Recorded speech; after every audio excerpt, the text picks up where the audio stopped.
आज के वीडियो में हम लोग बात करेंगे कि आप अगर क्लास 12th यानी कि इंटर को पास आउट कर लिए हैं, इंटर का एग्ज़ाम इस साल दे दिए हैं, तो आपको आगे का प्रिपरेशन कैसे करना है।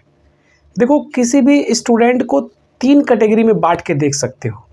अगर वो इंटर पास आउट करता है तो वो 3 कैटेगरी में बंट जाता है, ठीक है, जो स्टूडेंट की संख्या होती है। जैसे कुछ स्टूडेंट ऐसे होते हैं जो डॉक्टर के क्षेत्र में जाना चाहते हैं, मेडिकल के क्षेत्र में जाना चाहते हैं।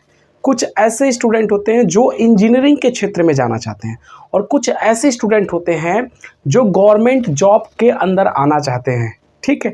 तो ये 3 कैटेगरी में बांटा हूँ अभी के स्टूडेंट को जो क्लास इंटर को पास आउट किए हैं। बाकी और सारी कैटेगरियां हैं, बिजनेस में कोई जाना चाहता है कहीं, तो उनको मैं हटाता हूं, ठीक है। मैं पहले फोकस करता हूं इन 3 कैटेगरी पे। जिनको इंजीनियर बनना है, डॉक्टर बनना है या फिर गवर्नमेंट एग्जामिनेशन में आना है, इनको कैसे आगे के स्टेप को लेना चाहिए, ठीक है। देखो, जो भी स्टूडेंट मेडिकल लाइन में यानी कि डॉक्टर वाले लाइन में जाना चाहता है या फिर इंजीनियरिंग वाले लाइन में जाना चाहता है, तो सामान्यतः उसको कहा जाता है कि वो BSc कर ले, बैचलर ऑफ साइंस कर ले, ठीक है।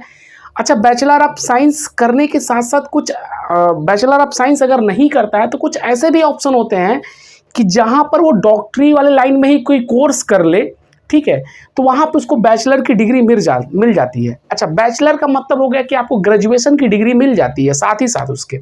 इसी प्रकार से इंजीनियरिंग वाले क्षेत्र में होता है। जैसे आपने बी फार्मा नाम सुना होगा। जब आप बी फार्मा करेंगे डॉक्टरी लाइन में, तो वहाँ पे आपको बैचलर की डिग्री मिल जाएगी और साथ ही साथ बी फार्मा की भी डिग्री आपको मिल जाएगी। 4 साल का कोर्स है। इसी प्रकार से बीटेक होता है, इधर इंजीनियरिंग वाले क्षेत्र में बीटेक होता है।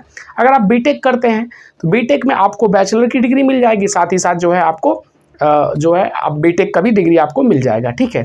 तो ये एक कैटेगरी हो गया। कुछ बच्चे क्या करते हैं, और इसका अगर बड़ा लेवल देखा जाए, डॉक्टर का अगर बड़ा लेवल देखा जाए जिसमें बड़े डॉक्टर बनने की ख्वाहिश है, तो आप नीट की तैयारी कर सकते हैं। आपका इंटर हो गया, इंटर के बाद ही आपको नीट की तैयारी करना होता है। करने वाले स्टूडेंट क्लास 11 से ही करते हैं नीट की तैयारी, ठीक है। लेकिन इंटर के बाद मैं बता रहा हूँ, आप नीट की तैयारी करके, आप नीट जैसे एग्जामिनेशन को दे करके आप MBBS वगैरह, मतलब बड़े लेवल के डॉक्टर पे आप जा सकते हैं, ठीक है। इधर IIT होता है सबसे बड़ा, ठीक है। IIT की तैयारी करेंगे, एंट्रेंस एग्जाम निकालेंगे, आपको कोई कॉलेज मिलेगा और उस कॉलेज से आप IIT करके अपना जो है आगे के इंजीनियरिंग वाले लाइन में जा सकते हैं, ठीक है। तो ये 2 हो गया कैटेगरी। एक आप यहाँ से नीट कर सकते हैं, यहाँ से IIT कर सकते हैं। दोनों आपका तैयारी है, दोनों तैयारी करेंगे। दोनों तैयारी करने के बाद आपको एंट्रेंस एग्जाम देना है। उस एंट्रेंस एग्जामिनेशन को जब आप पास आउट कर लोगे तो आपको बड़े बड़े कॉलेज मिलेंगे, इंजीनियरिंग के बड़े कॉलेज, इधर आपको डॉक्टर लाइन के बड़े कॉलेज, आपको एम्स वगैरह इस तरह के जो है आपको मिल जाएंगे तैयारी के लिए, ठीक है। तो ये 2 कैटेगरी हो गया। मैं इन दोनों कैटेगरी को साइड रखता हूँ, मैं बात करता हूँ, फोकस करता हूँ गवर्नमेंट जॉब पे, ठीक है। गवर्नमेंट जॉब का में अगर कोई स्टूडेंट तैयारी करना चाहता है तो सामान्यतः हम लोग सुनते हैं वनडे एग्जामिनेशन की तैयारी कर रहे हैं या फिर कंपटीशन की तैयारी कर रहे हैं। ये 2-3 शब्द हम लोग सुनते हैं।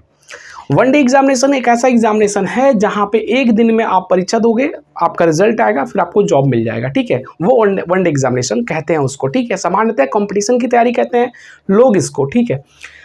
इसी को गवर्नमेंट एग्जामिनेशन, कंपटीशन का एग्जामिनेशन या फिर कंपटीशन की तैयारी या फिर जो है वनडे एग्जामिनेशन, आप इन्हीं को समझेंगे तीनों नाम से, ठीक है। अच्छा, गवर्नमेंट एग्जाम को भी हम 3 कैटेगरी में, 4 कैटेगरी में बांट के देखेंगे। मुख्यतः 3 कैटेगरी में हम बांटेंगे, ठीक है। जैसे एक जो डिपार्टमेंट होता है, एक कैटेगरी जो होगा वो डिफेंस की कैटेगरी होगी। डिफेंस मतलब हो गया जो सुरक्षा देता है, जैसे पुलिस, आर्मी, ठीक है, ये हमें सुरक्षा देता है, तो डिफेंस की एक कैटेगरी हो गई। दूसरी कैटेगरी हम बोलेंगे राजस्व विभाग, रेवेन्यू डिपार्टमेंट की बात करेंगे। अच्छा, रेवेन्यू डिपार्टमेंट में क्या आता है, आप लोग अपने गाँव मोहल्ले में, अपने शहर में तहसील नाम का चीज़ सुना होगा। तहसील में क्या होता है, पटवारी होता है, कांगो होता है, लेखपाल होता है, ठीक है, लोअर सबऑर्डिनेट अधिकारी होता है, BDO होता है, जिसको ग्राम विकास अधिकारी कह सकते हैं। ये सारे इस कैटेगरी में आते हैं, यानी कि रेवेन्यू डिपार्टमेंट के अंदर ये सारी चीज़ आते हैं। बात किया जाए डिफेंस में, डिफेंस में पुलिस आएगा, आर्मी आएगा, CDS आएगा, NDA आएगा, ये सारे आते हैं हमारे डिफेंस वाले क्षेत्र में आते हैं, ठीक है। इसी में आपका दरोगा जो भी है, ठीक है, जो आपको सुरक्षा देता है, वो सारी इसमें आएंगे। बचता है एक कैटेगरी बैंकिंग का। कुछ बच्चे बैंकिंग की तैयारी करते हैं जिसमें कलर की जॉब मिलेगी, बैंक पीओ की जॉब मिलेगी, बैंक मैनेजर की जॉब मिलेगी, ये सारी चीज़ें बैंक से रिलेटेड जो भी होते हैं वो सारे होते हैं बैंकिंग वाले। अब ये 3 कैटेगरी की मैं बात करता हूँ। इन तीनों कैटेगरी में कैसे प्रिपरेशन करना शुरू करते हैं। देखो क्या होता है, अगर आप इनमें रहते हो यानी कि डिफेंस वाले में जाते हो, मैं एनडीए और सीडीएस की बात नहीं कर रहा हूँ क्योंकि एनडीए और सीडीएस वो अलग लेवल हो जा रहा है, मैं उसकी बात नहीं कर रहा। ठीक है, मैं वनडे एग्जामिनेशन की बात कर रहा हूँ फोकस करके, जो एक दिन एग्जाम दो हो जाएगा, उनकी बात मैं कर रहा हूँ। ठीक है, एनडीए सीडीएस का मैं किसी और वीडियो में जिक्र कर लूँगा। और भी जो बड़े बड़े एग्जामिनेशन हैं, ठीक है, डिफेंस में ही या फिर ऐसे ही रेवेन्यू डिपार्टमेंट के ही बड़े बड़े एग्जामिनेशन है जो यूपीएससी जिसको कहते हैं, इस एग्जामिनेशन के इन सारी चीज़ों का मैं अलग वीडियो में बात कर लूँगा आपको। अभी बात करता हूँ मैं नॉर्मल, जैसे UPP, Uttar Pradesh police, police विभाग, बिहार पुलिस, झारखंड पुलिस, कोई भी पुलिस है, ठीक है, कहीं का पुलिस, आर्मी में एसएससी जीडी आपने नाम सुना होगा, छोटे छोटे जो आर्मी के वैकेंसीज आते हैं, सीआरपीएफ, सीआईएसएफ, बीएसएफ, इस तरह से जो भी अग्निवीर, इस तरह के जो एग्जामिनेशन होते हैं, इन सभी की मैं बात कर रहा हूँ यहाँ पे। ठीक है, इसी प्रकार से इसमें भी छोटे छोटे एग्जामिनेशन होते हैं जैसे लेखपाल, कांगो, पटवारी, क्लर्क, ठीक है, अमीन, इस तरह के छोटे छोटे एग्जामिनेशन इसके अंदर होते हैं, रेवेन्यू डिपार्टमेंट के अंतर्गत होते हैं। बैंकिंग की बात की जाए तो बैंकिंग में आपको कलर की नौकरी मिलेगी, बैंक पीओ की नौकरी मिलेगी, इस तरह की चीज़ें मिलेंगी। ठीक, कुछ बच्चे सोच रहे होंगे सर जो एसएससी सीजीएल होता है, सीएचएसएल होता है, एसएससी एमटीएस होता है, मैं देखो एसएससी के सारे एग्जामिनेशन का जो इस तरह के तीनों एग्जामिनेशन है, इनका मैं अलग जो है वीडियो में जिक्र कर लूँगा, अलग वीडियो में इनकी बात कर लूँगा, स्पेशली इन्हीं की बात कर लूँगा। फिलहाल के वक्त में अभी इसको सीखो। जिन भी स्टूडेंट की हाइट 168 माने 168 सेंटीमीटर है, जिस भी स्टूडेंट, लड़कों की बात मैं कर रहा हूँ, लड़कियों की नहीं, लड़कियों की हाइट और कम भी चलती है, लड़कों की हाइट 168 सेंटीमीटर जिसका है, वो स्टूडेंट इन सब चीज़ों में अभी ज़्यादा दिमाग ना लगाए, वो सिर्फ और सिर्फ यहाँ रहे। ठीक है, वो डिफेंस में आए और डिफेंस जैसी चीज़ों की तैयारी करे। इसके लिए क्या पढ़ना होता है, कैसे तैयारी करना होता है, उसकी मैं जिक्र अभी आपसे करता हूँ। तो चलो हम लोग बात कर लेते हैं कि अगर हम डिफेंस जैसे एग्जामिनेशन की तैयारी करना शुरू करना चाहते हैं, ठीक है, या फिर इधर छोटे एग्जामिनेशन की तैयारी करना चाहते हैं, तो हमको कैसे पढ़ना होता है, क्या पढ़ना होता है। अच्छा, इस बात को क्लियर करने से पहले एक बात मैं और क्लियर कर दूं आपको। कभी कभी आप लोग सुने होंगे कि कोई एग्ज़ाम, कोई कहता है कि ग्रुप डी लेवल का एग्ज़ाम की तैयारी कर रहे हैं, ग्रुप सी का कर रहा हूँ, ग्रुप बी का कर रहा हूँ, ग्रुप ए का कर रहा हूँ। देखो क्या है ना, हमारे भारत में जितनी भी गवर्नमेंट एग्जामिनेशन की तैयारी होती है, यानी कि गवर्नमेंट जितने भी एग्जामिनेशन होते हैं, उनको 4 कैटेगरी में बांट के देखा जाता है। जो सबसे निचला कैटेगरी होता है वो ग्रुप डी होता है, जिनमें आप चपरासी, अमीन, ठीक है, कांस्टेबल, इन तरह की चीज़ों को आप ऐड कर सकते हो, यानी कि जिनकी सैलरी सबसे कम होती है उसको आप इसमें देख सकते हो ग्रुप डी लेवल में। ठीक है, इसी प्रकार से अगर ग्रुप सी कहेंगे तो आप उसको भी देख सकते हो, उससे थोड़ा सा ऊपर होगा, उसकी सैलरी थोड़ी अधिक होगी और उसका पोस्ट भी थोड़ा बड़ा होगा। ठीक है, उसी प्रकार से ग्रुप बी में अगर जाते हो तो उसकी सैलरी अधिक होगी और उसका जो है पोस्ट थोड़ा सा उससे भी ऊंचा होगा। इसी प्रकार से ग्रुप ए लेवल की जो तैयारी होती है उसकी सैलरी सबसे अधिक होती है और उसका पोस्ट भी सबसे बड़ा होता है। इसमें आपका आईएएस पीसीएस आता है, असिस्टेंट प्रोफेसर वगैरह, इस तरह की चीज़ें आप इसमें आते हैं। ठीक है, ग्रुप ए लेवल में। और ग्रुप डी लेवल में आपके चपरासी आते हैं, ग्रुप ए लेवल में आईएएस पीसीएस, असिस्टेंट प्रोफेसर, इस तरह की चीज़ें आते हैं। ठीक है, इसी प्रकार से आपको मैं एक कैटेगरी और बताना चाहता हूँ, जिससे मैंने आपको बैंकिंग बताया, फिर आपको बताया इधर जो है रेवेन्यू डिपार्टमेंट यानी कि राजस्व विभाग बताया, फिर आपको मैंने बताया डिफेंस। ठीक है, डिफेंस के लिए फिर आपको मैं एक रेलवे भी बता देता हूँ साथ में। रेलवे की एक वैकेंसी आती है, गवर्नमेंट रेलवे के बारे में कई सारी वैकेंसियाँ देती रहती है, उसको भी मैं इसी में इंक्लूड कर ले रहा हूँ। जो रेलवे का करना चाहता है उनको भी बताता हूँ। रेलवे में कई सारी वैकेंसी आती हैं। रेलवे का अपना पुलिस फोर्स होता है, उसकी वैकेंसी आती है पुलिस के लिए। रेलवे का अपना चपरासी होता है, अपना चपरासी के लिए आती है, एनटीपीसी जिसको कह सकते हैं। रेलवे ग्रुप डी भी आता है, सीधे सीधे लिख करके ग्रुप डी आता है। ठीक है, तो रेलवे के कई सारे वैकेंसी आते हैं, तो उनको भी मैं यहीं पे ऐड ऑन कर लेता हूँ। और कैसे मैं अब जानना अब शुरू करूँगा, मेरे पास 4 डायमेंशन है, अब सीखना शुरू करेंगे कि इन चारों डायमेंशन में तैयारी कैसे करें। अभी क्या है कि आप चाहोगे कि किसी भी क्षेत्र में चले जाएं, लेकिन आप लोग अपने माइंड में भर लो कि आपको किस में जाना है, रेलवे में जाना है या डिफेंस में आना है, फिर रेवेन्यू डिपार्टमेंट में जाना है या फिर बैंकिंग में जाना है। अभी ही आपको चूज लेना है इन चारों कैटेगरी में से किसी एक में। अपने आप को चूज लेना है कि मुझे इस क्षेत्र में जाना, इस क्षेत्र में जाना, इस क्षेत्र में, इस क्षेत्र में। मोस्ट ऑफ स्टूडेंट सोचते होंगे कि मुझे डिफेंस में जाना है, पुलिस बनना है, आर्मी में जाना है, इस तरह से। कुछ स्टूडेंट जो है रेलवे की तरफ बैंक की तरफ भागते हैं, कुछ अपना रेलवे की तरफ, कुछ रेवेन्यू डिपार्टमेंट के अंतर्गत भागेंगे। ठीक है, चलो ठीक है, मैं कॉमन बात करता हूं सभी के लिए। देखो इसमें कॉमन बात यह है कि जीएस सब जगह पूछा जाएगा, इन चारों में पूछा जाएगा। जीके जिसको कहते हैं। अच्छा, जीके के अंदर क्या क्या सारी चीजें आती हैं? जीके में आपको भूगोल का क्वेश्चन पूछेगा, पॉलिटी का क्वेश्चन पूछेगा, इकोनॉमिक्स का क्वेश्चन पूछेगा, साइंस का क्वेश्चन पूछेगा। ये इस तरह की चीजों का क्वेश्चन इसमें पूछता है जीएस के अंदर, यानी कि चारों एग्जामिनेशन में आपको जीएस का क्वेश्चन पूछता है। चलो थोड़ा सा जीएस में और ब्रॉड करते हैं। जो रेलवे होता है, रेलवे में साइंस का क्वेश्चन ज्यादा पूछता है। जीएस में साइंस का क्वेश्चन ज्यादा पूछता है रेलवे में। ठीक है, तो आप अगर रेलवे की तैयारी करोगे तो साइंस पे ज्यादा फोकस करोगे। साइंस में इवन 15 से 20 क्वेश्चन पूछ लेता है। बायो पे ज्यादा फोकस होता है उसका, फिजिक्स और केमिस्ट्री। ठीक है, बायो पे ज्यादा फोकस वो करता है। फिलहाल आप रेलवे में जब आप उसका सिलेबस देखोगे तो वहां पे सारी बातें समझ में आ जाएंगी। ठीक है, बस दिमाग में रखना कि रेलवे के एग्जामिनेशन में साइंस का क्वेश्चन ज्यादा पूछता है। ठीक है, जीएस में, ठीक है, जीएस में साइंस का क्वेश्चन ज्यादा पूछता है, चाहे जीके कहो, चाहे जीएस कहो, ठीक है, चाहे सामान्य ज्ञान कहो, बात एक ही है। ठीक, अब देखो जीएस सब में पढ़ना है तो आपको जीएस पढ़ना ही पड़ेगा। जीएस के अंदर आपको भूगोल, पॉलिटी, इकोनॉमिक्स, ये सारी विषय पढ़ने होते हैं। कंप्यूटर भी उसी में आता है, सारा चीज आता है। ठीक है, उसके बाद आता है मैथ। मैथ चारों जगह पूछेगा, वही मैथ यहां भी पूछेगा, वही मैथ यहां भी पूछेगा, वही मैथ यहां भी पूछेगा, वही मैथ यहां भी पूछेगा, वही जीएस चारों जगह पूछेगा, वही मैथ चारों जगह पूछेगा, वही रीजनिंग चारों जगह पूछेगा। मजे की बात है, वही रीजनिंग चारों जगह पूछेगा, वही कैलेंडर का सवाल, वही जो है क्या कहते हैं घड़ी वाला सवाल, क्लॉक वाला सवाल, वही जो है जो भी सवाल की कैटेगरी है, ठीक है, वो चारों जगह पूछेगा। यानी कि जीएस आपका हो गया, आपका मैथ हो गया, आपका रीजनिंग हो गया, इन चारों जगहों पे पूछता है। लेवल सबका एक ही जैसा होता है, बस इसी में पोस्ट बड़ा देखोगे, दरोगा का देखोगे थोड़ा मैथ का लेवल थोड़ा हार्ड आ जाएगा, कांस्टेबल का देखोगे तो छोटा हो जाएगा। इसी प्रकार से रेलवे में, रेलवे की बड़ी वैकेंसी देखोगे तो थोड़ा सा मैथ वहाँ पे कठिन हो जाएगा, और छोटी वैकेंसी देखोगे रेलवे में तो मैथ थोड़ा सा आसान हो जाएगा। इसी प्रकार से इसमें भी है, इसी प्रकार से इसमें भी है। तो आपको समझ में आ गया कि तीनों विषय तीनों जगह है। आपका जीएस का क्वेश्चन, आपका मैथ का क्वेश्चन, आपका रीजनिंग का क्वेश्चन, ये तीनों जगह पे पाए जाते हैं।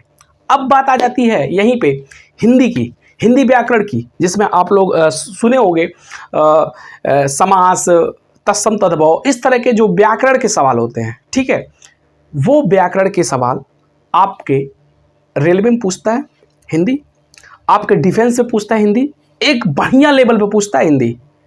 ठीक है, डिफेंस में हिंदी एकदम बड़े लेवल पे पूछता है, बहुत बेहतरीन पूछता है, डिफेंस में भी पूछता है।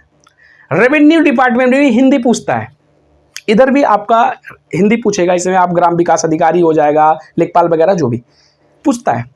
इसमें हिंदी नहीं पूछता, बैंक में हिंदी नहीं पूछता, बहुत कम मात्रा में क्वेश्चन पूछेगा किसी किसी वैकेंसी में। बैंक में हिंदी से लेना देना नहीं है।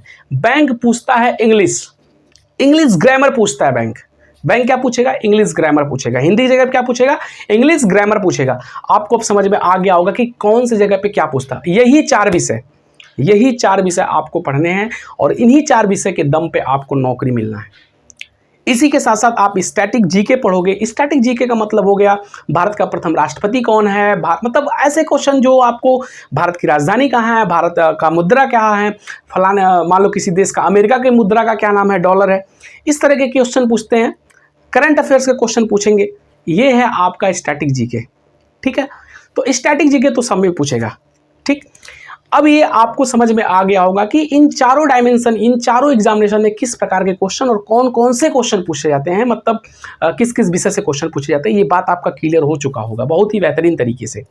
अब आगे बात करते हैं कि इनकी तैयारी कैसे करेंगे।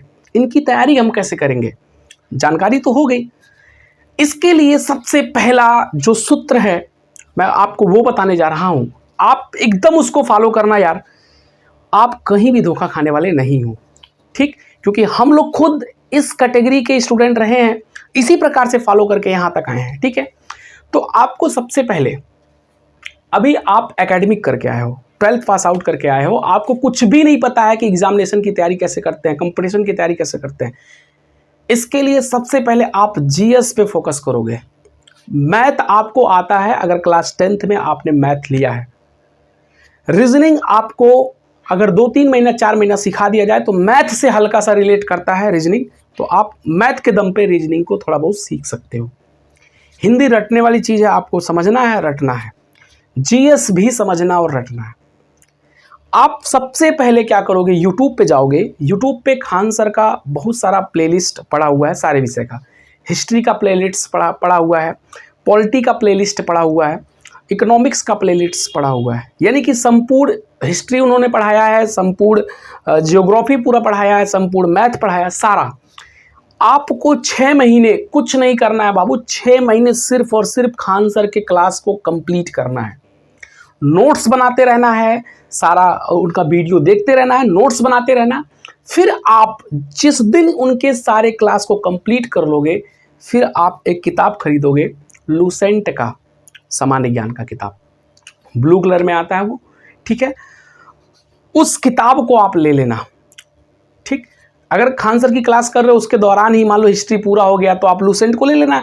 फिर लूसेंट को हिस्ट्री आप एक बार पढ़ना, लूसेंट वाली जो हिस्ट्री की किताब है, लूसेंट के अंदर हिस्ट्री वाला जो पार्ट है उसको पढ़ना। और साथ ही साथ खान सर का किताब आता है, जो आपको खान सर पढ़ाएंगे उसी का ही किताब आता है मार्केट में। बोल देना खान सर का इतिहास का किताब दे दो, खान सर का जो है पॉलिटी का किताब दे दो। उनका क्लास कंप्लीट करना, फिर उसके बाद उनकी किताब को पढ़ना शुरू करना, उनके किताब को पढ़ना शुरू करना, लूसेंट की किताब को पढ़ना शुरू करना।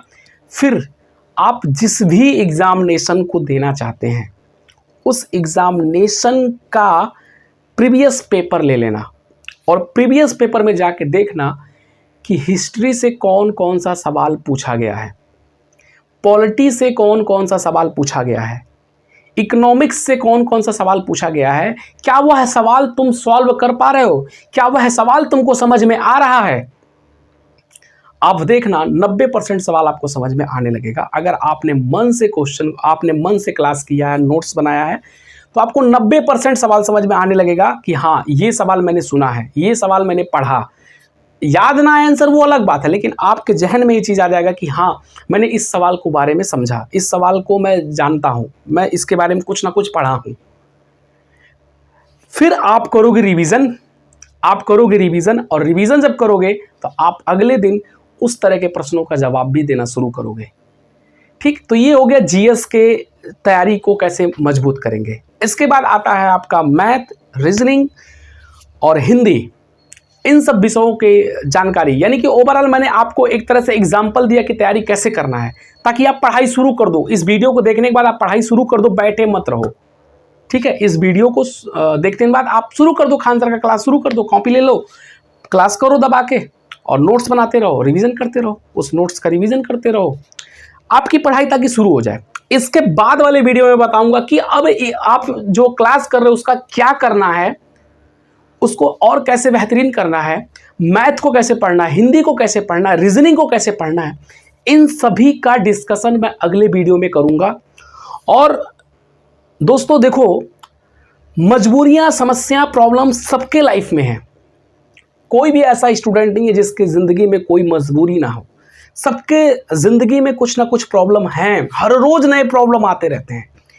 उन्हीं प्रॉब्लम के साथ रह करके हमको अपनी तैयारी करनी होती है। ये कभी ऐसा दिन ही नहीं आएगा जब आपके लाइफ में ऐसा होगा कि कोई समस्या ही नहीं है। हर दिन समस्या आपके लाइफ में है, तो अपने काम को टालोगे नहीं। अरे यार आज ये प्रॉब्लम आ गया तो क्लास कैसे करें, अरे यार आज ये चीज़ हो गया तो कैसे करें, ऐसा नहीं होता है यार। तैयारी ऐसे नहीं हो पाएगा। आपको अपने समस्या को साइड रखना, अपने तैयारी की चीज़ को साइड रखना। हाँ कभी कभी ऐसे प्रॉब्लम्स आ जाते हैं, क्लास नहीं हो पाता है, चलो ठीक है, उनको हम साइड करते हैं। लेकिन अनरगल चीज़ों में अपने समय को बर्बाद करके क्लास को रोक रहे हो, क्लास को नहीं कर रहे हो, तो ये गलत बात है, ठीक है। आप रेगुलर अपने क्लास को करना, जल्दी से जल्दी इस चीज़ को ख़त्म करना। ख़त्म करने के बाद आगे आने वाली वैकेंसी के बारे में बात करूँगा, किसी भी सब्जेक्ट को। इसके बाद जो तीनों सब्जेक्ट बचा उनकी तैयारी कैसे करना है। कुछ बच्चे एसएससी सीजीएल वाले हैं जो एसएससी के एग्जामिनेशन में जाना चाहते हैं, एसएससी सीजीएल, एमटीएस सीएचएसएल, उसके बारे में भी हम जानकारी देंगे आपको कि कैसे इनकी तैयारी करनी होती है और कौन कौन सा किताब पढ़ना होता है। इसी प्रकार से कुछ स्टूडेंट ऐसे हैं जो यूपीएससी जैसे एग्जामिनेशन की तैयारी करना चाहते हैं, उनको भी मैं बताऊंगा कि कैसे वो अपनी तैयारी शुरू करें। कुछ स्टूडेंट ऐसे होते हैं जिनको डॉक्टर जाना है, इंजीनियरिंग जाना है, उनके बारे में भी जिक्र कर लेंगे। डॉक्टर और इंजीनियरिंग वाले थोड़ा सा रेस्ट करो, अभी अपना नीट की तैयारी करो। इंजीनियरिंग वाले अपना नीट की तैयारी कर लेना सिलेबस देख करके, और तुम सब अपना जो है सिलेबस को देख करके जेईई मेन का देख लेना, आईटी वगैरह जो भी है अपना वो देख लेना, ठीक है। लेकिन गवर्नमेंट एग्जाम में सीजीएल वगैरह, एसएससी, जितने भी आप कैटेगरी में जाना चाहते हो वो सभी लोग ये काम शुरू कर देना, क्लास करना शुरू कर देना, खान सर का क्लास करना शुरू कर देना, ठीक है। कोई बहाना नहीं होना चाहिए, पढ़ाई के समय कोई बहाना नहीं होना चाहिए। अगर पढ़ाई में बहाना कर रहे हो तो समझ लो कि आपके लाइफ में बहानाबाजी आ जाएगा, यानी कि आपको जॉब वगैरह मिलना नहीं है। करोड़ों की संख्या में लोग तैयारी कर रहे हैं, लाखों की बात मैं नहीं कर रहा, करोड़ों की संख्या में तैयारी कर रहे हैं स्टूडेंट। समझ में आ गया? आप उसमें से एक हो, आप भी उसमें से एक हो, और आप जितनी मजबूती के साथ तैयारी करोगे उतना ही बेहतरीन आपका रिजल्ट आएगा और उतना ही जल्दी आपका सिलेक्शन होगा। तो अपने माँ बाप के सपनों को पूरा करो। आपको मैं गाइड करूँगा इस चैनल पे। जो बच्चा नया इस चैनल को देख रहा है वो सब्सक्राइब कर लेगा। मैं इधर वीडियोस वगैरह नहीं ला पा रहा था, लेकिन अब इधर मैं आपसे रेगुलर बात करूंगा। इवेंट की ज़रूरत पड़ने पे लाइव भी आकर के आपसे बातचीत करूंगा। और इसके अलावा कोई भी अगर आपका क्वेश्चन है तो आप कमेंट में करके क्वेश्चन पूछ लेना, अगले वीडियो में उस क्वेश्चन को मैं ले लूँगा। और ये मान के चलना कि वीडियो हर एक दिन पे 2 दिन पे आपका डेली वीडियो आता रहेगा इधर, ठीक है। तो मिलते हैं नेक्स्ट वीडियो में। जय हिंद, वंदे मातरम।